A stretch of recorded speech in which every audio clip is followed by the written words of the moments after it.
그럼 우리가 오늘 나눌 말씀은 사도행전의 말씀입니다. 이 사도행전의 말씀은 1장 8절에서 우리가 잘 아는 말씀이죠. 땅 끝까지 이르러 내 증인이 되리라 라고 말씀을 하시죠. 예루살렘과 유대와 사마리아와 땅 끝까지 이르러서 주의 이 복음이 전파될 것인데 그때 내 증인이 되라 라고 말씀하신 것을 볼 수 있습니다.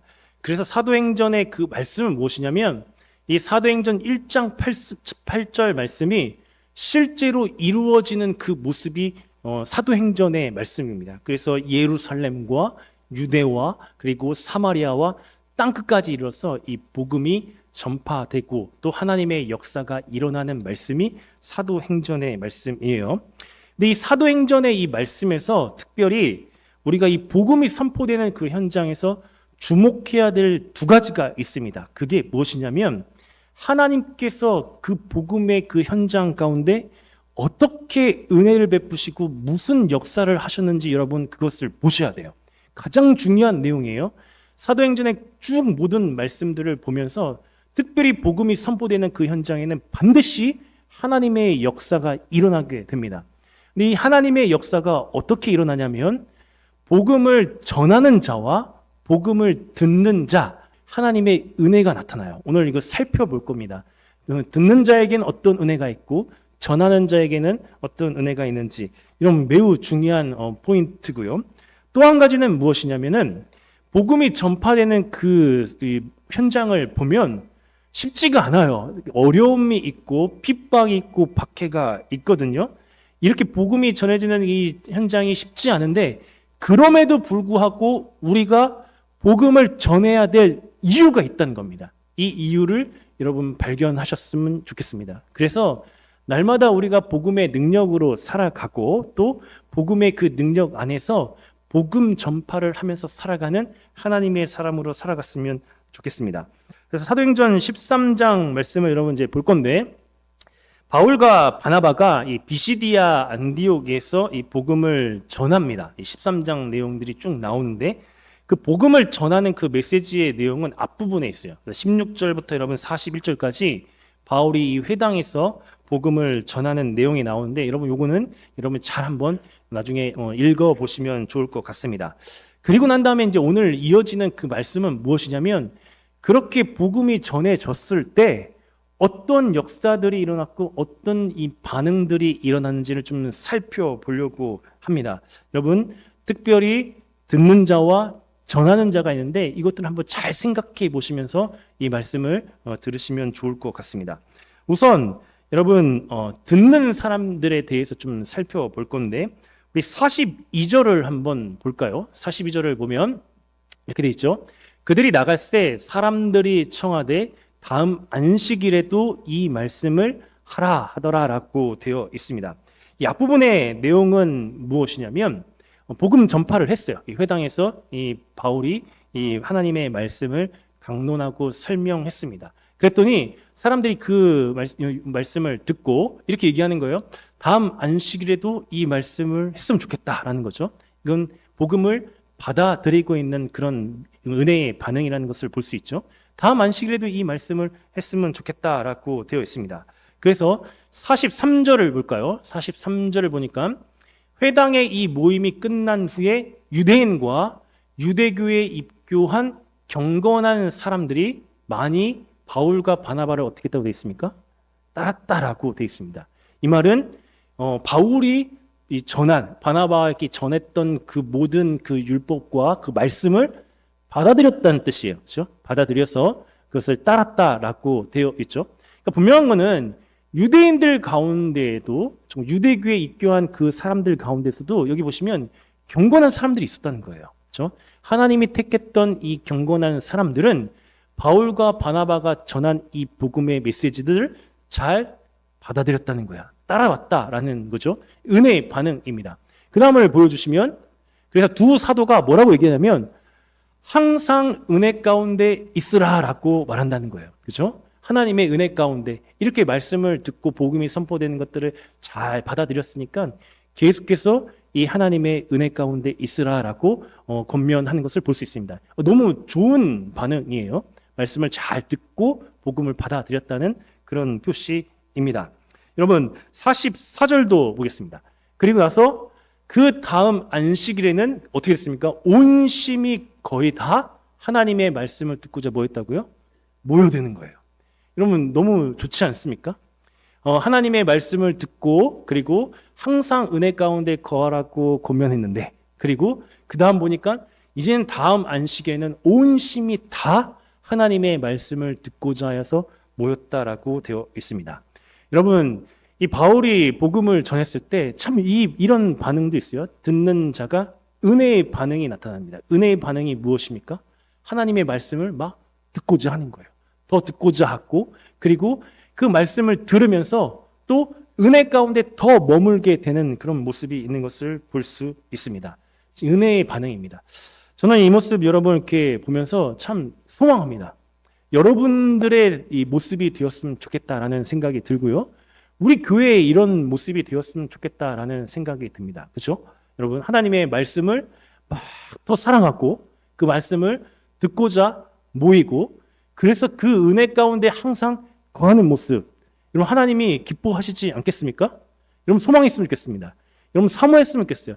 날마다 나에게 이렇게 하나님의 말씀이 전해지고 또 그 말씀 때문에 내가 기쁨이 있고, 그리고 많은 사람들이 이 복음을 듣기 위해서 모여든다는 거, 여러분 이거 축복입니다. 정말 축복이고 복인 줄 믿으셨으면 좋겠습니다. 여러분 사모하시기 바랍니다. 오늘 예배 드리면서 날마다 내 안에 이 하나님의 말씀이 들려지고 그 은혜 가운데 거하는 이 은혜의 반응이 날마다 있으시기를 주님의 이름으로 간절히 축원합니다. 여러분 굉장히 중요한 거예요. 그래야 저도 사실은 더 힘이 나서 말씀을 전할 수 있을 것 같습니다. 이게 서로 함께 이 하나님의 말씀을 향하는 이 마음이 있을 때 성령께서 충만하게 임재하시는 예배가 될 줄 믿습니다. 근데 여러분 이런 좋은 반응만 있으면 참 좋겠는데, 사실 복음이 선포되는 이런 현장은 이런 반응보다는 대부분의 반응은 이 복음을 거부하는 반응이 나오는 것을 볼 수 있습니다. 여러분 45절을 보시겠습니다. 45절을 보시면 같이 있습니다. 시작.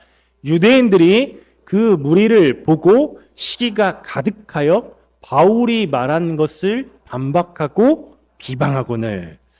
여러분 많은 사람들이 안식일에 하나님의 이 말씀 복음을 듣기 위해서 막 몰려들었잖아요. 그렇죠? 정말 은혜의 모습이고 좋은 모습이지 않습니까? 근데 그때에 그렇지 않은 사람들도 있었던 것 같아요. 어떤 사람이냐면 유대인들입니다. 유대인들이 그렇게 무리가 모여든 것을 보고 시기가 가득해서 여러분 바울이 말한 것을 뭐 했다고요? 반박하고 비방했다는 거예요. 이게 무슨 뜻입니까? 복음 거부했다는 거예요.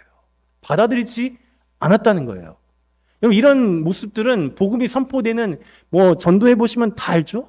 전도해 보시면 복음을 그냥 받아들이는 사람들이 더 많습니까? 아니면 그냥 모른 척하고 들어가는 사람들이 더 많습니까? 거부하는 사람들이 훨씬 더 많아요. 이게 사실 어떻게 보면 실제적인 전도의 이 현장이다라는 생각이 들거든요. 근데 그렇게 한 이유가 중요해요. 오늘 45절 말씀 여러분 다시 잘 보시면 유대인들이 그 무리를 보고 뭐가 가득했어요? 뭐가 가득했다고요? 시기가 가득했어요. 그렇게 많은 사람들이 모여든 모습을 보고 그 마음속에 품었던 마음이 무엇이냐면 시기의 마음이라는 거예요. 시기와 질투의 이 마음 때문에 바울이 말한 이 복음을 반박하고 비방하면서 거부했다는 거예요. 여러분 잘 보시기 바랍니다. 유대인들의 그 마음 속에 어떤 유대인들은, 경건한 유대인들은 그 복음을 받아들이는 자들이 있었는데, 그렇지 않은 시기가 가득한 자들은 이 복음을 받아들이지 않았다는 겁니다. 여러분 사실 이렇게 복음을 받아들이지 않았던 이 유대인들은 그 당시에 종교 지도자들이었습니다. 지도자들이었어요. 사실 종교 지도자들 그들이 하는 역할이 무엇이었냐면 그들은 하나님과 하나님의 백성을 잘 연결하는 역할을 했어야 돼요. 그래서 율법도 강론하고 그들이 하나님의 백성으로 잘 살아갈 수 있도록 인도하는 그 역할을 감당해야 되는 자들이 종교 지도자들이에요. 그런데 자기들이 이 율법을 강론하고 이렇게 할 때는 사람들이 그렇게 모여들지 않았는데 바울이 이렇게 복음을 선포하니까 많은 사람들이 이렇게 몰려드니까 무슨 마음이 들었다고요? 시기의 마음이 드는 거예요. 시기. 여러분, 시기해 보셨나요? 안 해보셨어요? 네. 시기의 마음이 뭔지 아시죠? 이 마음속에 막 시기, 질투의 마음. 안 해보신 것처럼 얘기하시네. 다 이런 마음들이 있잖아요. 그렇죠? 우리 마음속에 이 시기와 이 질투의 마음이 있습니다. 근데 이 시기의 질투의 마음은 여러분 그냥 시기하는 마음 그냥 그 정도가 아니에요.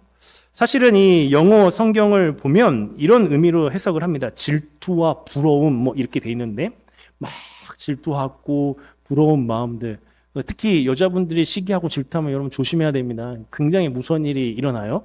근데 이런 마음들이 막 이렇게 시기와 질투의 마음들이 일어나죠. 그러면 그 마음은 절대로 시기의 마음으로 끝나지 않고 반드시 어떤 부정적인 결과를 나타내는 것을 볼 수 있습니다. 그죠? 오늘 마찬가지예요. 이 마음속에 시기가 가득하니까 어떻게 해요? 하나님의 이 복음의 말씀이 선포되고 들려지고 있는데도 그 말씀을 거부하고 복음을 거부하게 되는 것을 볼 수 있습니다. 근데 여러분 이거 한번 잘 생각해 보시면 우리의 삶에 한번 이 모습을 한번 조금 확대해서 적용을 해보면 여러분 우리도 마찬가지예요. 이 마음 속에 우리가 시기의 마음, 질투의 마음, 그리고 하나님이 기뻐하시지 않은 그런 다른 마음이 있다고 여러분 생각해 보세요. 그러면 우리의 신앙생활에도 많은 안 좋은 영향력을 미치는 것은 분명히 맞는 것 같아요. 말씀도 이 안에 잘 들어오지 않게 되고요. 그럼 특별히 봉사할 때 시기와 질투의 마음이 있으면 하나님이 기뻐하시는 이 봉사가 잘 되지 않는 것을 볼 수 있습니다. 실제로 교회에서 많은 문제는 바로 시기와 질투의 마음에서 시작되는 것을 볼 수 있습니다. 여러분 한번 잘 보세요.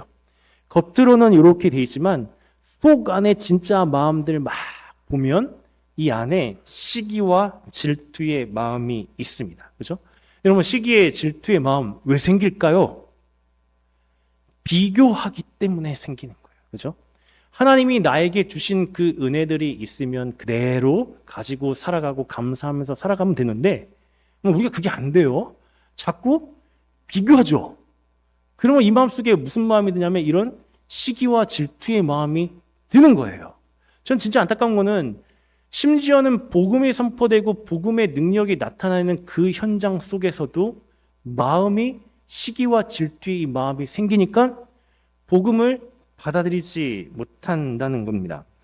그래서 제가 신학교 다닐 때 이 한 교수님이 이 시기의 마음을 이렇게 설명하는데 제가 참 마음속에 계속 남아있어요. 무슨 뜻이냐면 시기의 마음은 자기를 부인하지 못했다는 증거이고 아직 참된 신앙에 내가 이르지 못했다는 표시다라고 말했습니다. 제가 그 얘기를 듣고 참 맞는 거 아닙니까? 미성숙하다는 거예요, 아직. 그럼 내 마음속에 시기와 질투의 마음이 있을 때 그냥 이렇게 여러분 넣어가지 마시고 그 모습은 아직 내가 미성숙하다는 것을 스스로 느끼는 거예요. 그런 마음인 거예요. 그리고 심지어는 하나님의 이 복음의 역사가 나타나는데 그것들을 보지 못하게 하는 방해하는 아주 중요한 요소가 되고 있다는 것을 설명하고 있다는 뜻입니다. 그래서 여러분 이 말씀을 이렇게 시기의 마음을 한번 잘 생각해 보시니까 복음이 선포되는 그런 현장에서의 모습을 보면서 생각나는 이 말씀이 한 구절이 있는데 여러분 마태복음 13장 22절 말씀입니다. 우리 같이 한번 읽어볼까요? 시작. 가시떨기에 뿌려졌다는 것은 말씀을 들으나 세상의 염려와 재물의 유혹에 말씀이 막혀 결실하지 못하는 자요. 여러분 씨 뿌리는 자의 비유 다 아시죠? 그렇죠? 씨를 뿌립니다. 근데 이 씨는 아무런 문제가 없습니다. 그렇죠? 이 씨는 문제가 없어요. 이 씨 뿌리는 자의 이 비유에서 말씀하시는 것은 무엇이냐면 씨를 뿌리는 그 밭이 어떤 상태이냐에 따라서 열매를 맺을 수가 있고 그렇지 않을 수 있어요. 옥토와 같은 그 밭에 떨어지게 되면 30배, 60배, 100배의 결실을 맺습니다. 그죠? 그런 씨예요. 원래 그런 씨예요. 이 씨는 떨어지면 옥토 같은 그 마음에는 이렇게 풍성한 열매가 맺혀지는 게 당연한 그런 씨죠. 근데 열매 맺지 못하는 새 밭이 있죠. 길가에 뿌려지거나 돌밭에 뿌려지거나 오늘 여기 보시면 제가 이렇게 묵상하면서 가시떨기에 뿌려졌어요. 가시떨기에 뿌려지면 어떻게 되냐? 말씀을 들었어요. 그러나 이 안에 내 안의 문제, 세상의 염려와 재물의 그 유혹이 막 이 마음속에 있는 거예요. 한번 상상해 보시기 바랍니다. 내 마음속에 이 가시떨기와 같은 이 가시가 이렇게 막 촘촘하게 있어요. 세상의 염려와 재물의 이 유혹과 이런 모든 것들 때문에 시기의 마음들, 하나님이 기뻐하시지 않는 그런 교만의 마음들, 이런 마음, 내 안에 있는 이런 마음들이 가득 넘치니까 여러분 어떻게 돼요? 말씀이 열매를 못 맺어요. 결실을 못 맺는 거예요. 그럼 그렇지 않습니까? 유대인들 마음속에도 똑같은 거예요, 오늘. 시기의 마음에 있으니까 말씀이 사실은 제가 고민해봤어요. 사실은 길가에 떨어진 거 아닐까? 아예 들리지도 않는 건 아닐까? 맞는 것 같기도 해요. 근데 마음의 이 문제예요. 마음에 이런 시기와 세상의 염려와 재물의 유혹과 다른 하나님이 기뻐하시지 않는 마음들이 있으니까 복음이 들려지지가 않아요. 복음이 마음에 채워지지가 않아요. 하나님의 말씀의 열매가 맺혀지지 않는다라는 것입니다. 여러분, 진짜 안타까운 모습이에요. 오늘 여기도 우리가 같이 함께 예배를 드리죠. 똑같이 하나님의 말씀이 선포되어 이 가운데에서도 하나님의 은혜를 충만하게 경험해서 항상 은혜에 머무는 자가 있고, 그렇지 않고 이 마음에 세상의 염려와 시기의 마음과 재물의 유혹과 이 세상의 헛된 그런 마음들을 품고 있으면 그 말씀이 마음에 새겨지지 않게 된다는 것을 우리에게 보여주고 있는 거예요. 복음의 현장은 늘 그래요. 그렇다면 여러분 안타깝지 않습니까? 이 시간에 우리가 나와서 하나님의 말씀을 같이 나누고 서로 은혜를 누리는데 어떤 사람은 복을 받고 은혜를 받는데 어떤 사람은 아무런 은혜가 없는 거예요. 여러분, 그냥 은혜를 못 받는다라고 생각하지 마시고요. 오늘 말씀을 여러분 다시 한번 잘 보시면 46절 보시기 바랍니다. 이 믿음의 반응이 나타나지 않으면 어떤 모습이 되냐? 같이 읽습니다. 시작. 바울과 바나바가 담대히 말하여 이르되 하나님의 말씀을 마땅히 먼저 너희에게 전할 것이로되, 그 다음 보여주시면 너희가 그것을 버리고 영생을 얻기에 합당하지 않는 자로 자처하기로 우리가 이방인에게로 향하노라. 아멘. 그럼 오늘 이 말씀 잘 보시기 바랍니다. 앞부분 보여주시면 이렇게 반박하고 비방하고 복음을 거부했죠. 그때 바울과 바나바가 담대하게 뭐라고 얘기하냐면 하나님의 말씀을 마땅히 먼저 너희에게 전할 것이로되 라고 되어 있습니다. 이게 무슨 말이냐면 하나님의 말씀, 이 복음의 선포는 원래 하나님의 택한 백성인 유대인들에게 먼저 전해지게 될 것이라는 거예요. 여러분 이거 특권입니다. 하나님의 말씀이 이 하나님이 선택하신 유대인들에게 먼저 전해질 거예요. 그 먼저 전해진 거예요. 먼저 전해졌죠? 마땅히 먼저 너에게 전하게 된 거예요. 이거 축복인 거예요. 그랬다면 이 말씀을 잘 받아들였어야 되는 거예요. 근데 그 다음 보시면, 그 다음 넘겨주시면, 근데 어떻게 했어요? 너희가 그것을 뭐 했다고요?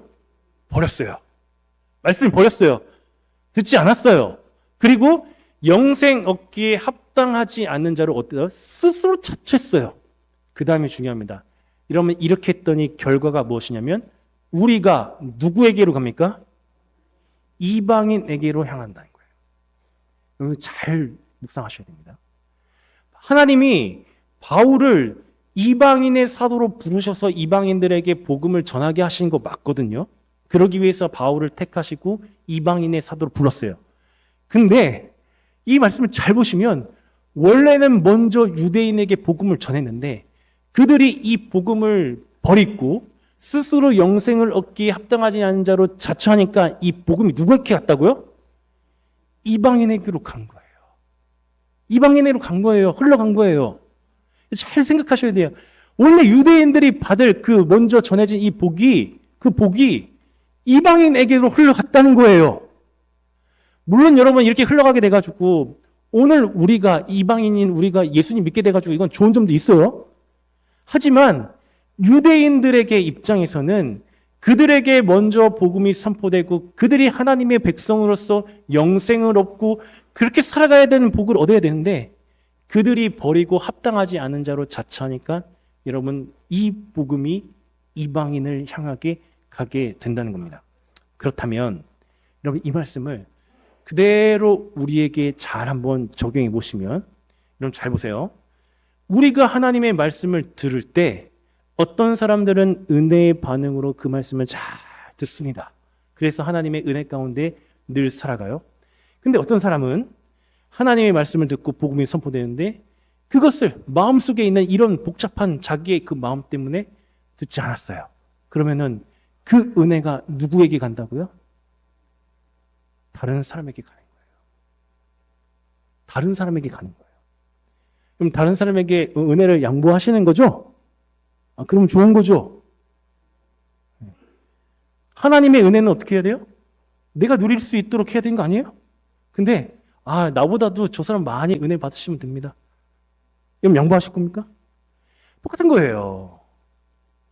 잘 우리가 생각해야 돼요. 하나님의 말씀이 전해지는데 분명히 똑같은 이 순간에 또 어떤 사람은 분명히 은혜 가운데 있는데 그렇지 못하고 그냥 간 사람이 있어요. 저는 정말로 안타까운 모습이라고 생각이 듭니다. 항상 은혜 가운데 거울고 그러면서 계속해서 우리의 신앙이 자라고 성숙하고 하나님께 더 가까이 가는 그런 복을 얻을 수 있는데 내 마음에 뭐가 있어서? 시기의 마음과 이 세상에 대한 마음과 다른 하나님이 주시는 그 마음이 아닌 다른 마음이 있어서 그 은혜가 다른 사람에게 흘러간다는 거예요. 여러분, 그래서 복음의 현장에서 듣는 자, 어떤 것을 우리가 사모해야 될까요? 말씀이 내 안에 잘 들려질 수 있도록 여러분 마음을 잘 관리하셔야 됩니다. 이 안에 시기의 마음들, 교만의 마음들, 욕심의 마음이 있으면 절대로 안 들려져요. 들려지지 않아요. 세상의 지식과 이런 것과 다른 것이 복음이에요. 그러면 이 사람은 복음의 능력 가운데 살아갈 수가 없어요. 왜 세상 속에서 여러분 가만히 보세요. 왜 힘이 없이 살아가는가? 이유는 우리는 말씀의 능력으로 기도의 능력으로 살아가는 자예요. 그럼 힘이 있어요? 근데 하나님의 말씀이 내 안에 여러분 귀에 들렸다고 해서 마음으로 자리 잡는 게 아니에요. 이 마음에 하나님의 마음이 되었을 때 이 말씀이 마음에 잘 자리 잡을 수가 있는 거예요. 오늘 여러분 사모하셨으면 좋겠습니다. 날마다 하나님의 말씀, 복음이 선포될 때 내 안에 그 말씀이 늘 차곡차곡 채워지는 은혜 충만한 항상 은혜에 거하는 우리의 삶이 되시기를 주님의 이름으로 간절히 축복합니다. 이게 복이라고 생각하시고 날마다 이 복을 누리시기를 바랍니다. 그럼 그 다음에 우리가 살펴볼 것은 무엇이냐면 이번엔 전하는 자예요. 전하는 자에게 하나님이 어떠한 은혜를 주시느냐. 특별히 이 복음의 현장에는 분명히 전하는 자에게는 핍박과 박해가 따른다고 제가 말씀드렸습니다. 박해가 있어요. 근데 그럼에도 불구하고 우리가 복음을 전해야 될 이유는 이 전하는 자에게 하나님이 주시는 은혜가 있기 때문입니다. 세 가지의 은혜가 있는데 첫 번째 은혜가 무엇이냐면 하나님이 믿게 하신 자들이 다 돌아오기 때문입니다. 여러분 47절과 48절을 보겠습니다. 우리 같이 읽어볼게요. 시작. 주께서 이같이 우리에게 명하시되 내가 너를 이방의 빛으로 삼아 너로 땅끝까지 구원하게 하리라 하셨느니라 하니 그 다음 보여주시면 이방인들이 듣고 기뻐하여 하나님의 말씀을 찬송하며 영생을 주시기로 작정된 자는 다 믿더라. 아멘. 47절 보여주세요. 주께서 이같이 우리에게 명하셨어요. 그러니까 하나님이 바울에게 이렇게 얘기하셨네요. 내가 너를 이방의 빛으로 삼아서 너로 땅끝까지 구원하게 하리라. 이방의 사도로 쓰임을 받게 되는 것을 볼 수 있습니다. 여러분 이거 가만히 보세요. 유대인들이 이 복음을 거부하니까 이방인으로 가게 되죠. 물론 하나님이 바울을 이방의 사도로 부르셨지만 이 과정 속에 있다는 것을 여러분 기억하셨으면 좋겠습니다. 이방의 사도로 이방의 빛으로 삼아서 너로 땅끝까지 구원하게 하신다라고 말씀하셨어요. 그 다음 48절을 보시면 그랬더니 어떤 일이 일어나요? 이방인들이 듣고 기뻐해요. 복음을 받아들였다는 거죠. 그리고 하나님의 말씀을 어떻게 해요? 찬송해요. 그리고 은혜가 뭐냐면 영생을 주시기로 작정된 자들이 다 어떻게 했다고요? 다 믿게 돼요. 이게 은혜입니다. 놀랍지 않습니까? 그럼 신기하지 않아요? 유대인들, 하나님의 백성이라고 자처하는 자들에게는 그 복음이 거부당하는데 하나님이 택한 백성이 아니라고 생각했던 그 이방인들에게는 복음이 들어가고 있어요. 그리고 그들이 그것을 듣고 기뻐하며 하나님의 말씀을 찬송하고 가장 중요한 포인트는 뭐냐면 영생을 주시고로 한 자들이 다 믿었다는 거예요. 여러분, 이게 전하는 자에게 주시는 축복입니다. 전할 때 우리 박해가 있고 힘들잖아요. 그럼 이런 생각을 해요. 내가 전해서 무슨 유익이 있을까? 이런 생각이 들 때가 있어요. 그럼 전도해 보시면 참 쉽지 않잖아요. 전도 이렇게 하면 받는 사람 거의 없잖아요. 그죠? 근데 여러분 그때 우리가 확신할 게 있어요. 뭐냐면 하나님이 작정하신 자들은 다 어떻게 된다고요? 믿는다는 거예요. 믿으십니까? 하나님이 작정된 자는 믿어요. 그래서 우리는 이 복음 전할 수 있는 거예요. 내가 보기에는 저 사람이 복음을 안 믿고 있고 거부하는 것 같은데 여러분 작정된 자는 다 믿어요. 전한 자에게 이게 있는 거예요. 우리가 왜 선교하고 복음 전합니까? 하나님이 작정된 자는 믿기 때문이에요. 다 믿을 수 있기 때문이에요. 여러분 이것을 좀 믿으셨으면 좋겠어요. 집에서 가정에서 믿지 않은 우리 가족들 있지 않습니까? 여러분 이런 생각 들지 않습니까? 도대체 언제 신앙생활하고 예수님 잘 믿을 수 있을까? 이런 생각 들죠. 여러분 확신하시기 바랍니다. 하나님이 작정하신 자는 다 믿는다는 거예요. 이게 믿으셔야 돼요. 이게 복음의 능력이에요. 전할 때 이 작정된 자가 믿고 돌아올 때 우리에게 충만한 은혜가 있는 거예요. 그래서 여러분 우리는 핍박을 당하고 힘들어도 또 복음을 전하는 줄 믿으시기 바랍니다. 날마다 여러분 이렇게 이 마음 가지고 여러분 전했으면 좋겠습니다. 하나님이 작정된 자는 다 돌아오게 하실 거예요. 그러니까 내일이 아닌 거예요. 작정된 자가 돌아오는 거는 내가 전했기 때문이 아니라 하나님이 작정하셨기 때문에 돌아오는 거야. 거기에 내가 도구가 되어서 선포하는 것뿐이다 라는 것을 여러분 기억하셨으면 좋겠습니다.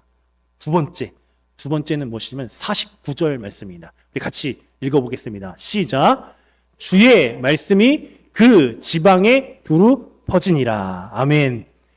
이 짧은 말씀인데 오늘 너무 중요한 말씀이에요. 주의 말씀이 어떻게 된다고요? 그 지방에 두루 퍼진다는 거예요. 여러분 하나님의 말씀은 핍박이 있고 거부가 있어도 복음은 매이지 않습니다. 믿으십니까? 하나님의 말씀은 절대로 매이지 않아요. 복음의 능력은 매이지 않는다고요. 어떠한 핍박이 있고 박해가 있어도 막을 수가 없어요. 그래서 오늘 제가 설교의 제목을 뭐라고 했냐면 살아 움직이는 복음이에요. 여러분 믿으셨으면 좋겠습니다. 여러분이 전환자가 되었을 때 좀 이렇게 이 말씀을 잘 안 들을 수 있는 것 같고 복음이 잘 전해지지 않는 것 같고 이런 마음들이 막 들어요. 이 말씀을 믿으셔야 돼요. 주의 말씀은 온 지방에 그 지방에 두루 퍼져요. 여러분 그렇지 않습니까? 2000년 전에 수천 전에 선포된 복음이 수많은 박해와 모든 이런 시련들이 있는데 오늘 우리까지 왔잖아요. 그래서 내가 복음을 믿었잖아요. 이게 복음의 능력이에요. 이 복음의 능력이 있으니까 우리가 예수님 믿고 이렇게 신앙생활 할 수 있는 자들이 됐다는 거예요. 이 전하는 자가 누릴 수 있는 복이에요. 그럼 제가 가끔 이렇게 말씀을 준비하고 저는 오늘 진짜 이 말씀 여러분 믿으셨으면 좋겠습니다. 그러면서 준비했어요. 근데 이게 이렇게 준비하고 때때로는 이렇게 말씀을 선포하고 이런 마음들이 들 때가 있습니다. 정말 우리 성도님들이 이 말씀대로 순종하면서 살았으면 좋겠는데 이런 마음으로 전하는데 근데 그렇지 못한 모습이 들 때 저에게도 그런 마음이 들어요. 내가 더 열심히 전해야 되는데 왜 말씀의 능력이 안 나타날까 이런 생각도 들 때가 있어요. 근데 이 말씀 보면 다시 우리가 생각이 들어요. 복음은 매이지 않는구나. 주의 말씀은 온 지방에 두루 퍼지는구나 라고 생각이 들어요. 그럼 또 힘이 나요. 여러분, 요즘에 우리 유튜브를 통해서 여러분 영상 이렇게 받으시죠? 사실은 저는 그거 보면서 깜짝깜짝 놀랍니다. 모르는 사람들이 보고 있어요. 모르는 사람들이 보고 있어요, 여러분. 하나님의 말씀이 그렇게 전해지고 있는 거예요. 잠시 잠깐이든 어쨌든 간에 여러분 우리가 생각하기에는 이미 여기 안에서 선포되는 말씀인데 그만 그렇지 않고요. 다 전해지고 있어요. 우리가 기억할 게 있어요. 복음의 능력은 절대로 매이지 않는다는 거예요. 여러분이 선포한 말씀, 여러분이 선포한 말씀대로 살아가는 삶, 이것이 그냥 사라지지 않고 어딘가에 반드시 하나님이 역사하시는 그 모습으로 작용할 수 있다는 것을 믿으시기 바랍니다. 그래서 선포하는 거예요. 전하는 거예요. 이게 전하는 자가 누릴 수 있는 하나님의 은혜다라는 것을 말씀합니다. 마지막 세 번째, 오늘 이게 가장 중요합니다. 우리 50절부터 52절까지 한번 같이 읽어보겠습니다. 시작. 이에 유대인들이 경건한 기부인들과 그 신의 유력자들을 선동하여 바울과 바나바를 박해하게 하여 그 지역에서 쫓아내니 그 다음 두 사람이 그들을 향하여 발에 티끌을 떨어버리고 이고니온으로 가거늘 제자들은 기쁨과 성령이 충만하니라. 아멘. 우리 앞에 50절 보여주시면요. 유대인들이, 이런 유대인들이 있어요. 이렇게 얘기를 들어도요, 이 유대인들이 경건한 귀부인들과 신의 유력자들을 선동해요. 또 거기 선동에 넘어가는 자들이 있는 거 보면 참 그렇지 않습니까? 복음을 받아들이는 자들은 귀부인도 아니고 유력자들도 아닌 것 같아요. 그죠? 하나님이 택하신 그 백성들의 그 모습을 보면 정말 이 마음이 가난한 그런 자들에게 복음이 들어가는 것 같아요. 이런 자들을 어떻게 합니까? 바울과 바나바를 뭐 해요? 박해합니다. 그죠? 박해해서 어떻게 해요? 그 지역에서 쫓아보내요. 핍박과 박해가 있어요. 복음을 전했더니 이렇게 핍박과 박해가 있죠. 쫓아내버렸어요. 근데 그 다음 보세요. 51절을 보시면 두 사람이 그들을 향해서 어떻게 발에 티끌을 털어버려요. 그러면 어쩔 수 없는 거예요. 왜냐하면 작정된 자들, 하나님이 작정하신 자들이 믿는 거지 내가 전해서 믿는 게 아니에요. 나를 통해서 믿지만 결국은 작정된 자들이 믿는 거기 때문에 이 모든 이 발의 티끌들을 다 털어버려요. 근데 그 다음이 중요해요. 제자들이 뭐였다고요? 제자들이 뭐가 충만해요? 기쁨과 성령이 충만하더라. 놀라운 말씀이에요. 쫓아냈어요. 쫓겨났어요. 박해를 받고 쫓겨났어요. 여러분 쫓겨나 보신 적 있으십니까? 쫓겨나면 기분이 좋아요? 여기 기쁨이 충만하고 성령이 충만해요? 아무도 없어요. 그죠? 쫓겨났다고 난리가 날 거예요. 근데 쫓아냈어요. 박해를 받았어요. 그것도 복음 전한다고 박해를 받았어요. 근데 어떻게 됐어요? 그 안에 기쁨과 성령이 충만하게 되었어요. 여러분 이 말씀은 그래서 제자들은 기쁨과 성령이 충만하니라. 다 모든 제자들이 다 이 기쁨과 성령이 충만한 걸 누릴 수 있는 것 같죠? 그러나 그렇지 않습니다. 평생 신앙생활에도 이 기쁨과 성령의 충만함이 모르는 사람도 있을 수 있다는 뜻이에요. 여러분 아무나 이 기쁨과 성령이 충만해지지 않는다는 사실이에요. 왜냐하면 이 기쁨이라는 이 단어가 쓰인 이 신약 성경에 여러 군데 쌓인 그 부분들을 좀 몇 군데를 살펴보는데 여러분 요한일서 1장 3절과 4절을 보겠습니다. 요한일서 1장 3절과 4절을 보면 잘 보세요. 우리가 보고 들은 바를 너희에게 전함은 너희로 우리와 무엇이게 사귐이 있게 하려 함이니 그 다음 보여주시면 우리의 사귐은 아버지와 그의 아들 예수 그리스도와 더불어 누림이라. 자, 지금 사귐이라는 이 말은 무슨 말이냐면 누구와 사귀는 거냐면 아버지와 그의 아들 예수 그리스도와 사귀는 거예요. 그랬더니 우리가 이것을 쓰면 우리의 기쁨이 충만하게 하려 함이라. 요때 이 기쁨이 뭐냐?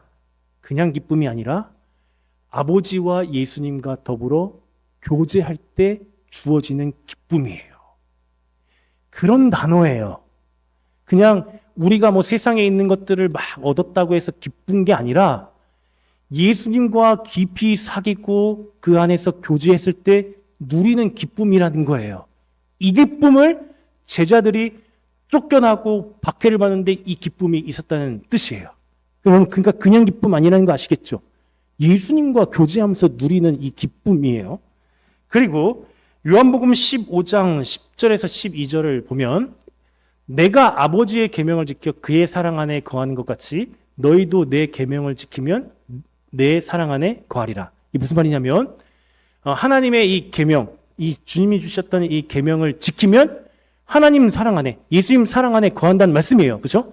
말씀을 잘 지키면, 그 순종하면 그 안에 하나님 사랑 안에 거한다는 거죠. 그 다음 11절 보시면 내가 이것을 너희에게 이름은 내 기쁨이 너희 안에 있어 너희 기쁨을 충만하게 하려 함이라 라고 되어 있죠. 여기 빨간색으로 되어 있는 내 기쁨은 누구의 기쁨이에요? 예수님의 기쁨이에요. 내 기쁨. 예수님 안에 있던 그 기쁨이 너희 안에 기쁨으로 충만하게 임한다라고 되는 거예요. 그럼 무슨 뜻이에요?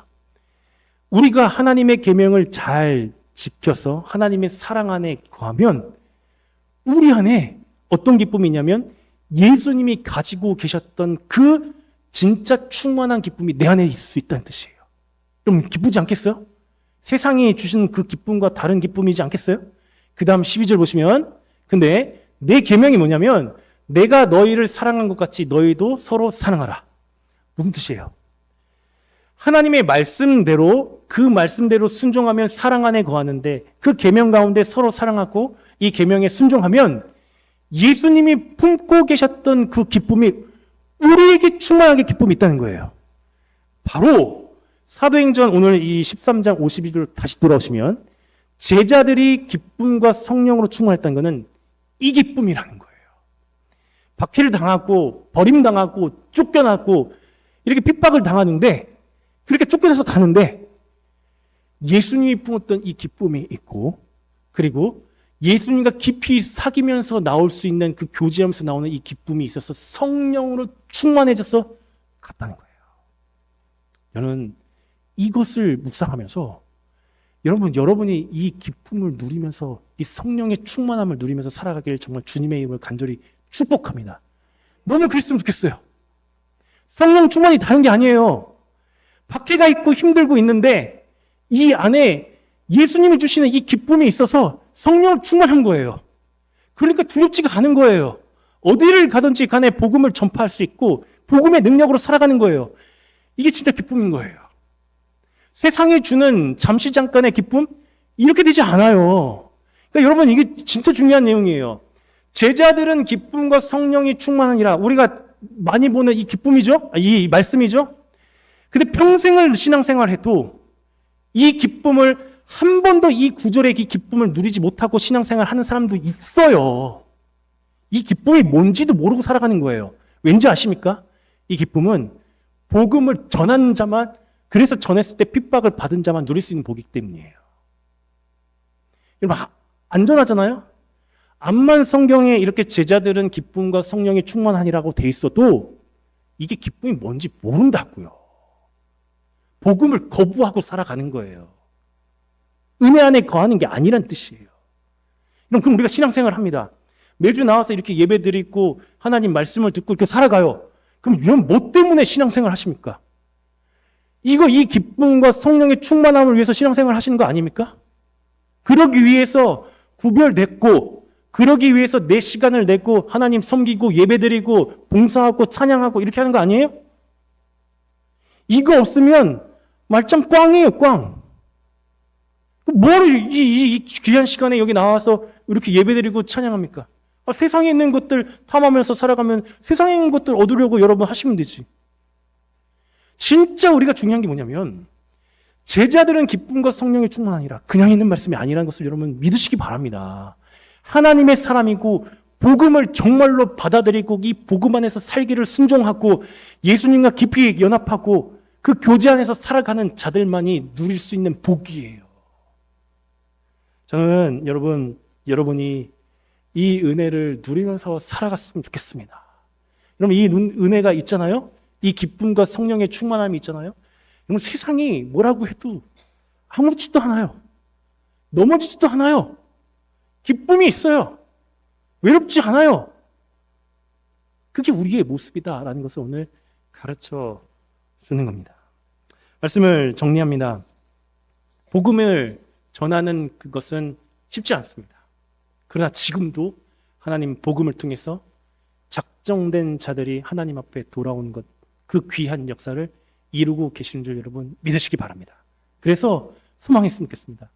복음이 선포될 때 그 복음의 말씀이 내 안에 잘 심겨지도록 여러분 마음을 잘 관리하셨으면 좋겠습니다. 내 안에 헛된 시기와 질투가 있지 않게 하시고, 그리고 헛된 욕심과 유혹들 있지 않도록 늘 부단히 여러분 하나님 앞에 기도하셨으면 좋겠어요. 그래서 늘 말씀이 뿌려질 때마다 여기 안에 잘 심어져가지고 30배, 60배, 100배 이런 열매들이 날마다 주렁주렁 이렇게 열렸으면 좋겠어요. 그리고 이제는 내가 이제 전하는 자가 돼요. 그래서 핍박이 있고 힘들고 뭐해도 전하는 거예요. 왜 전해요? 작정된 자들이 다 믿게 되니까. 주의 말씀은 여전히 운동력이 있어서 커지니까, 살아 움직이니까, 무엇보다도 전하는 자에게 이러한 기쁨과 성령의 충만함이 있으니까 날마다 선포하고 전한다는 것입니다. 이 은혜를 사모하시고 날마다 충만하게 누리시는 우리 모든 성도님들 되시기를 주님의 이름으로 간절히 축복합니다.